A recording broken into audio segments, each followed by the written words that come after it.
by the joint forces. At the same meeting, Ugandan Minister for Defense and Veteran Affairs Vincent Sempija and his counterpart from the DRC, Gilbert Kurenga, signed the bilateral general agreement on defense cooperation that will ensure joint operations between the armies of both countries. The UPDF launched Operation Shuja, a joint operation against the ADF in eastern Congo with the armed forces of the Democratic Republic of Congo on the 30th of November. Bombardments on 4 major terrorist camps. Sur l'axe Bunagana and then Kasindi Beni. Axe Kasindi Beni. So the terrorists, once they are hit by a powerful force, then they now break into smaller groups. Maintenant, ils se divisent en petits groupes. Yes, the zone of force may wait for them. Mais bon, les forces de zone peuvent le suivre, peuvent le traquer. But the zone of force cannot guard every house. So that's why for us, voilà pourquoi pour nous, we add a third force. These are called local defense units. C'est ce qu'on appelle les forces locales de défense. Per village. Par village. When the other people come to kill people, they will be there.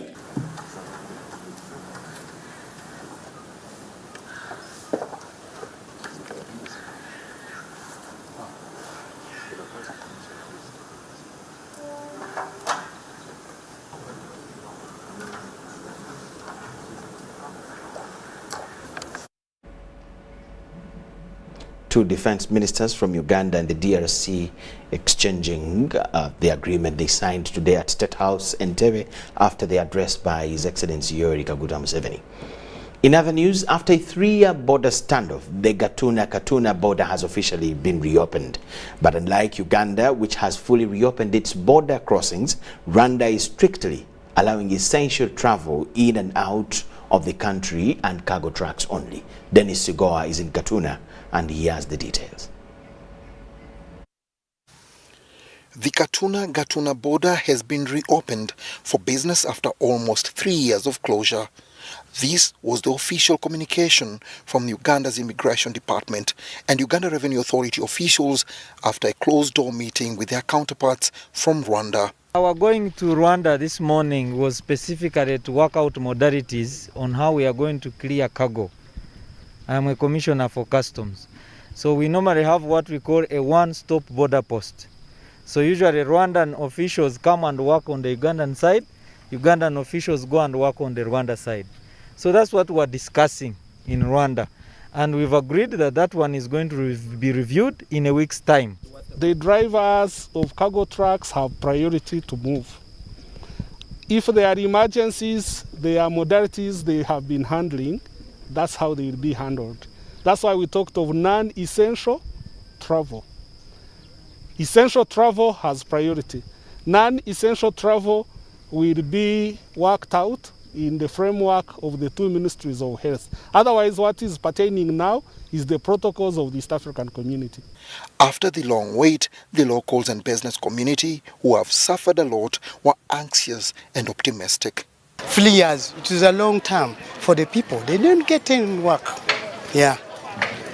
But for now, they are going to start working. But the people, they are poor. I hope the government to help them to give them a starting capital. The problem it was, my business, it is not working because I went there to dig. Everything it is stopped. However, they felt let down when the news trickled in that the border was only open for cargo trucks and essential travel. The only clarification is it should be essential travel. We hear that they have partially opened and we expected a lot from this opening. We have lost a lot of revenue from traders due to the closure. It should be noted that the two countries are still battling with the upsurge of coronavirus infections, which have limited cross-border movements. Already the facility they have can test samples more than 100 within an hour. And they have indicated they are bringing another machine, which will also equally test more than that number. This once vibrant town council is now a ghost town, with most of the business premises indefinitely closed. However, the locals have not lost hope and are already reorganizing and rebuilding their business premises. Dennis Igor for UBC News at the Katuna border. The Forum for Democratic Change opposition party has welcomed the reopening of the Rwanda-Uganda border. The FDC spokesperson Ibrahim Semujunganda told journalists that the reopening of the Katuna border will facilitate business. The Katuna border was closed on the 27th of February 2019. Meanwhile, the FDC as a party has declared that they are open to reconciliation for those who were members but quit the party. It is therefore in this regard that the FDC welcomes the reopening and would like to thank the Republic of Rwanda for considering to reopen. This closure happening about approximately 3 years ago on February 27, 2019 caused an unnecessary suffering to citizens of both our nations. The people of Kabare, Ntungamo, and Kisoro, in particular on the side of Uganda, suffered most. It is therefore a relief for them in particular, and a relief for Uganda that this border is finally reopening. So closure of the border was the highest form of expression of dissatisfaction by Rwanda against Uganda.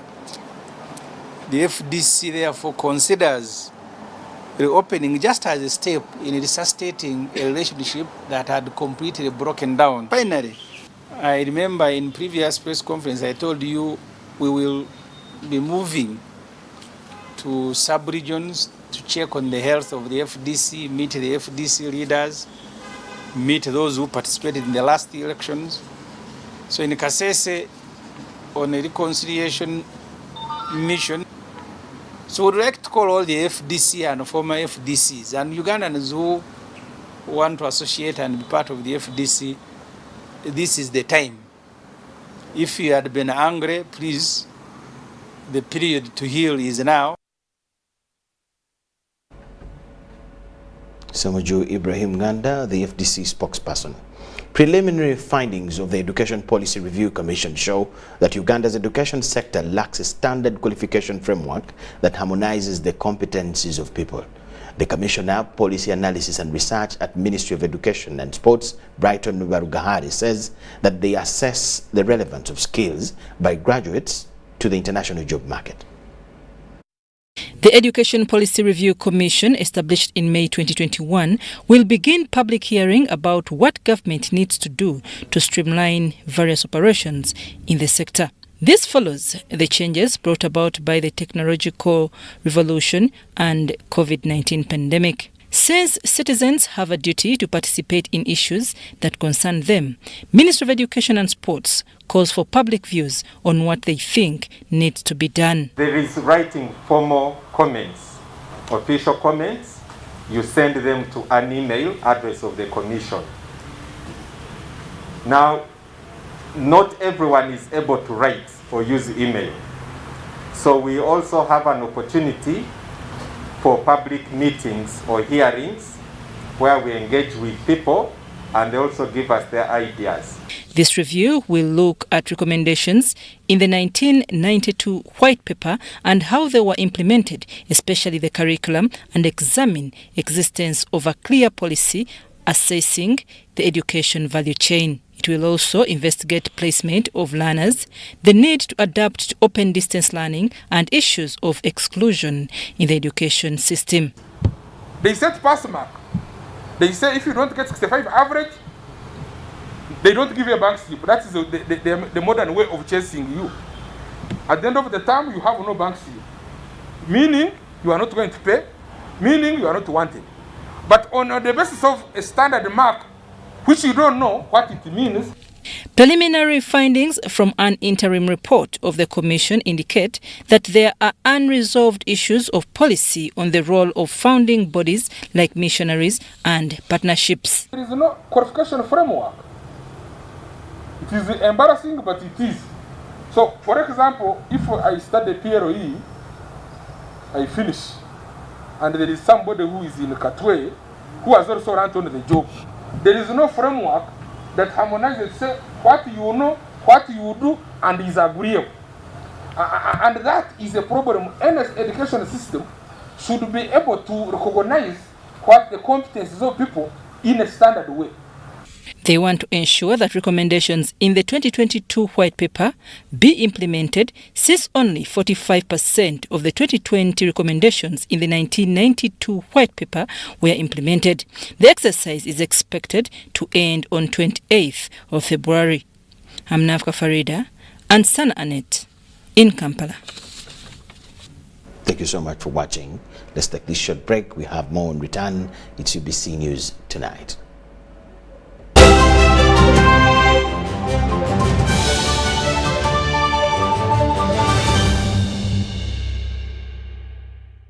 Everyone deserves more, which is why MTN Momo is giving you more Senki points on your MTN Momo withdrawals at agent vacation. Get 150 Senki points for every 1,000 shillings spent in withdrawal fees. More Senki points means you get more free minutes, more free MBs, more free SMSs, and more free Momo Pay shopping.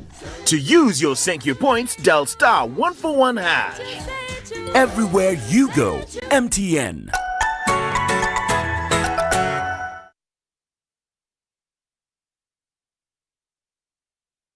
Ooh. Look. The thing goes clink, clink, clink. Ooh.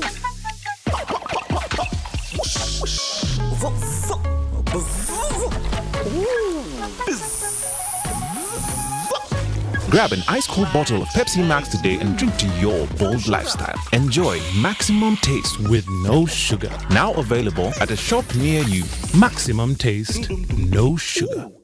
Start the year off with my Airtel 4G smartphone. You get to enjoy free 1 GB data valid for a month and 100% bonus data every month for 3 months at only 250,000 Uganda shillings. This includes free data spread over 3 months worth 86,500 Uganda shillings, making the effective price of the 4G phone 163,500 Uganda shillings only. Visit the nearest Airtel shop and get one today. Airtel, the smartphone network. Raising voices. Like other fathers across Uganda, I'm standing up to say no to violence against children. I commit to give my children a violence-free childhood. As fathers, we can make Uganda safer for our children. I promise to speak out when I see violence. In this time of COVID, what is your promise to the children of Uganda?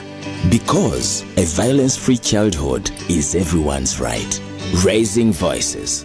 Everyone deserves more, which is why MTN Momo is giving you more Senki points on your MTN Momo withdrawals at agent vacation. Get 150 Senki points for every 1,000 shillings spent in withdrawal fees. More Senki points means you get more free minutes, more free MBs, more free SMSs, and more free Momo Pay shopping. To use your Senki points, dial *141#. Everywhere you go, MTN.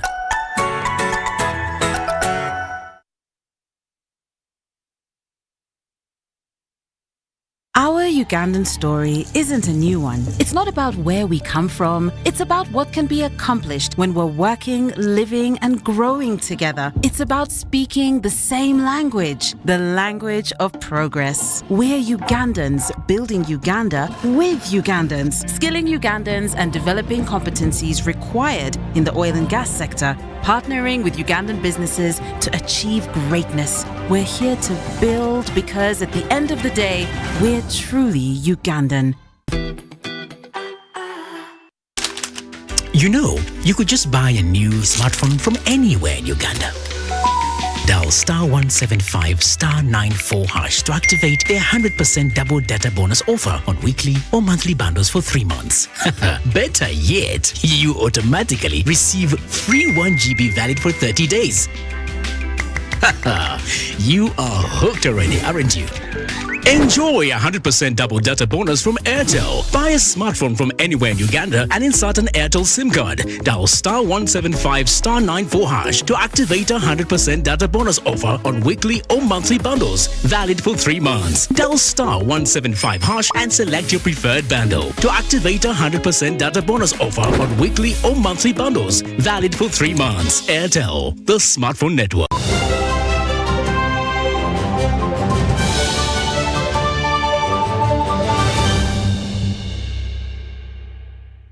UBC News Tonight, welcome back from the break. Uganda police has raised a red flag over the increasing child homicide cases.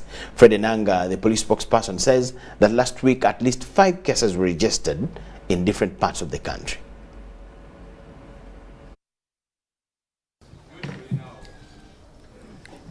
Uganda police is concerned about child homicide, which is caused by misunderstanding in families.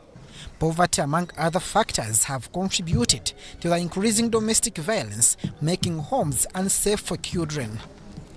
Got the 3-month-old baby of the friend to the suspected co-wife. She cut the baby and killed the 3-month-old baby without any cause or justification. Territorial police commands have been reinforced to handle family and domestic violence-related cases. The LCs, the probation officers and NGOs advocating children's rights are everywhere around the country. Please, let's ensure that we work with them. In Hoima district, police are looking for 2 teachers of aggravated defilement. A teacher, Renan, at Yana Primary School, defiled a 14-year juvenile, and Obiga John, teaching at Claudio Primary School, defiled a girl of 8 years. Including teachers, that on a number of occasions, these children look to parents, look to teachers and guardians as mentors who are supposed to provide for their safety and well-being. So it disappoints when teachers who are role models break the trust that they have. In other police operations, police have warned the chairman of the People's Front for Transition, Dr. Kiza Besigye, and other politicians over organizing an illegal protest.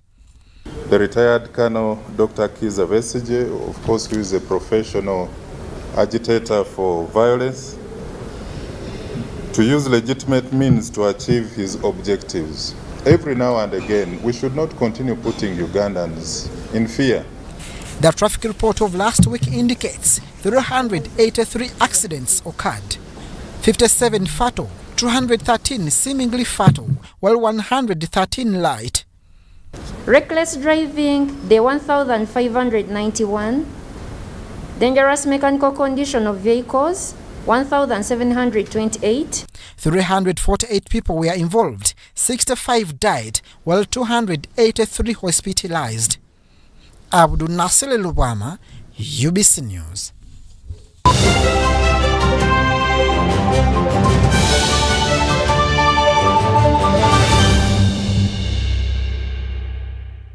Everyone deserves more, which is why MTN Momo is giving you more Senki points on your MTN Momo withdrawals at agent location. Get 150 Senki points for every 1,000 shillings spent in withdrawal fees. More Senki points means you get more free minutes, more free MBs, more free SMSs, and more free Momo Pay shopping.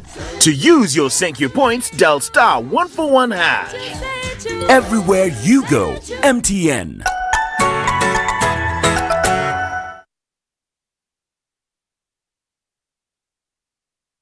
Our Ugandan story isn't a new one. It's not about where we come from. It's about what can be accomplished when we're working, living, and growing together. It's about speaking the same language, the language of progress. We're Ugandans building Uganda with Ugandans, skilling Ugandans and developing competencies required in the oil and gas sector, partnering with Ugandan businesses to achieve greatness. We're here to build because at the end of the day, we're truly Ugandan.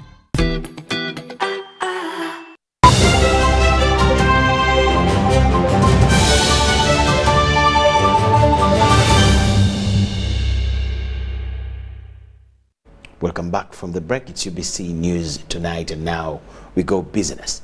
Private Sector Foundation Uganda has lauded the establishment of a Tanzania Ports Authority's permanent office in Kampala. The new development, disclosed at the Joint Permanent Commission, is expected to bring services closer to the business community. PSFU is optimistic that the TPA office, which will also host Tanzania's investment arm to strengthen trade ties and utilize the Central Corridor. Uganda and Tanzania have committed to enhance their fraternal relationship for mutual benefits. At the recently concluded Joint Permanent Commission in Kampala, the technical teams and senior officials from both countries drafted actionable matrix aimed at fostering the attainment of set goals and decisions. I'm informed of the proposed meetings of the joint technical committees to iron out issues of concerns for both countries related to migration, to labor, border reaffirmation, non-tariff barriers, preferential treatment and market access, to mention a few. Both delegations heeded to the call by Tanzania and Uganda, heads of state, to work together to facilitate commerce between the two countries by eliminating non-tariff barriers. Given the potential that exists between our two countries, the volume of trade between ourselves can grow significantly higher, and it can improve in a mutually beneficial manner. At the JPC, it was confirmed that the request by President Samia Suluhu of Tanzania for the establishment of a Tanzania Ports Authority's permanent office in Kampala has been implemented. Kwa wafanya biashara wa Uganda, niwaambie kwamba hivi karibuni tutafungua ofisi ndogo ya mamlaka ya bandari mjini Kampala ili kusogeza huduma hizi karibu na nyinyi. Waswahili wanasema mteja ni mfalme. Kwa nasi tunasogea kwa mfalme wetu Uganda. We have followed it through. We have progressed very well. We have already identified the housing or accommodation for Tanzania Ports Authority. All the frameworks have been gone through and we got to go. So effective as we speak now, the Tanzania Port Authority is here and also the Tanzania Investment Authority is here. This new and strategic development in the region is lauded by Uganda's apex body for the private sector. Private Sector Foundation, we are part of this discussion. We sit on the board of the Central Corridor. We have the National Logistics Platform and the Transport and Logistics sector, which is part and parcel of this whole process. We welcome TPA. We have worked with them before. We shall continue to work with them, and we hope that this one will open opportunities. That is a win-win situation that we are looking at, you know. So the Central Corridor has been very, very useful. The initiative is timely for the Central Corridor as the two countries embark on capital-intensive cross-border ventures such as the East African crude oil pipeline. ECO project it has got cross-cutting benefits from where it starts to where it ends, from Hoima all the way to Tanga Port in Tanzania. And we both stand to benefit, Uganda, Tanzania, in terms of those who will be supplying issue things to the project. You have the communities living where the project is going to run. They also will be benefiting. The business deals that are going to accrue are anywhere between $15 and $20 billion in everything. According to the United Nations Comtrade database on international trade, Ugandan exports to Tanzania was $95 million in 2020, while Ugandan imports from Tanzania was valued at $149 million in 2021. Dennis Ikoa for UBC News.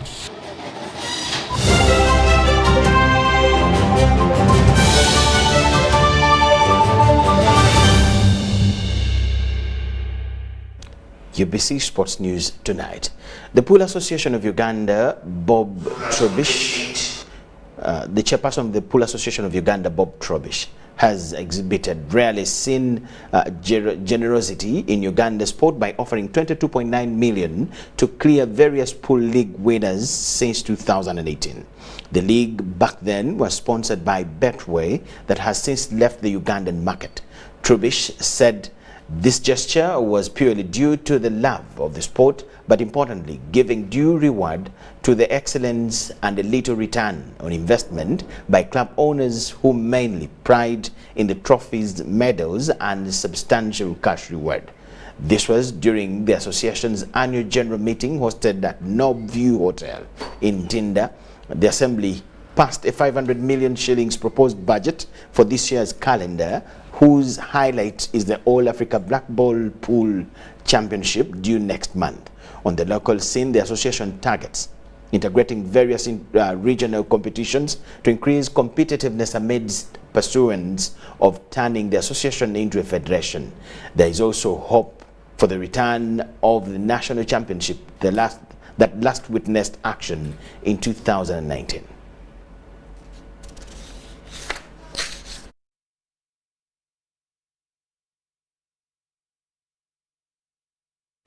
That brings us to the end of all we had for you at this point. We'll get back to you at 10 p.m. with a bigger arrangement. My name is Michael Jordan Lukomwal with Elizabeth Nakakuni and the whole team. Catch you then. Enjoy the next program.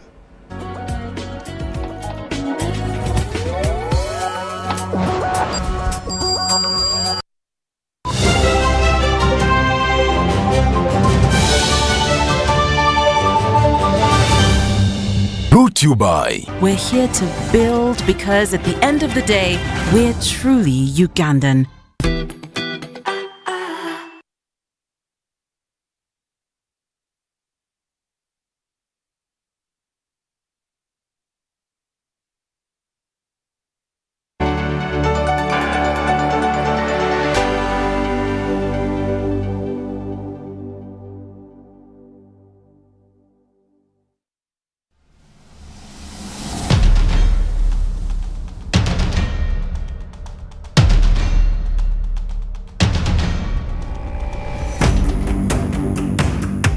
Dawn over Uganda. It's wonderful with amazing sights and sounds.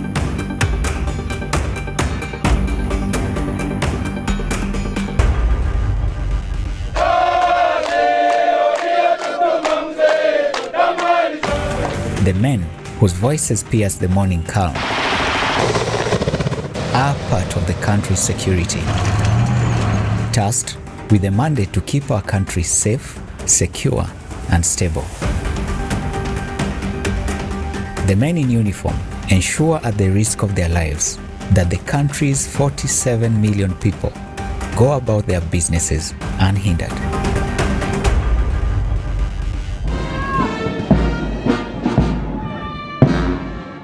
This is the UPDF,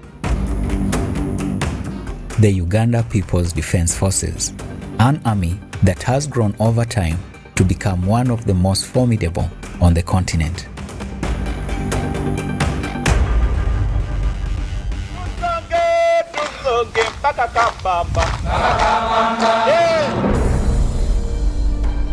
The UPDF started off as a ragtag army that only rose by human spirit on the back of extraordinary leadership.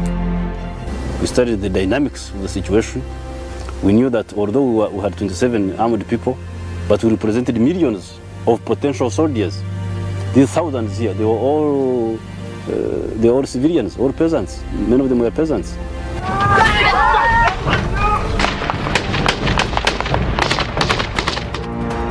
It went on to defy all odds